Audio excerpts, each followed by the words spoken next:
પરિસ્થિતિ નબળી હોવાના કારણે ચોરીના રવાડે ચડેલા સીએના વિદ્યાર્થીની અડાજણ પોલીસે ધરપકડ કરીને આશિષ ઇન્દ્રમોહન ઝાની ધરપકડ કરીને તેની પાસેથી પોલીસે કુલ 34,400નો મુદ્દામાલ પણ જપ્ત કર્યો હતો।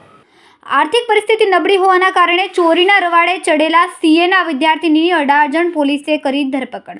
આશિષ ઇન્દ્રમોહન ઝાની ધરપકડ કરી તેની પાસેથી પોલીસે કુલ 34,400નો મુદ્દામાલ જપ્ત કર્યો। આરોપી સીએનો અભ્યાસ કરી રહ્યો હતો।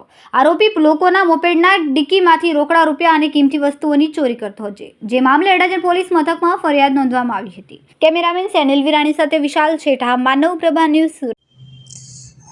અડાજણ પોલીસ સ્ટેશનમાં એક ચોરીનો ગાડીના ડિક્કીમાંથી ચોરી કરવાનો ગુનો બનેલો છે, ગઈકાલે દાખલ થયેલ છે। એના અનુસંધાનમાં પોલીસે તપાસતા ટેકનિકલ સ્ટાફ અને પોલીસની મહેનતથી આરોપીને પકડી લીધેલ છે અને 34,000નો આખો મુદ્દામાલ રિકવર કરવામાં આવેલ છે અને હાલમાં આરોપીને અટક કરવામાં આવેલ છે અને આગળની પૂછપરછ ચાલે છે।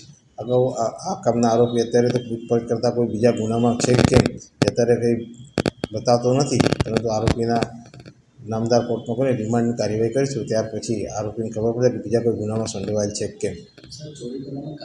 ચોરી કરવાનું કારણ શું? છોકરો અત્યારે ભણે છે આરોપી, અને એને પોતાની આર્થિક સ્થિતિના કારણે ચોરી કરેલી છે।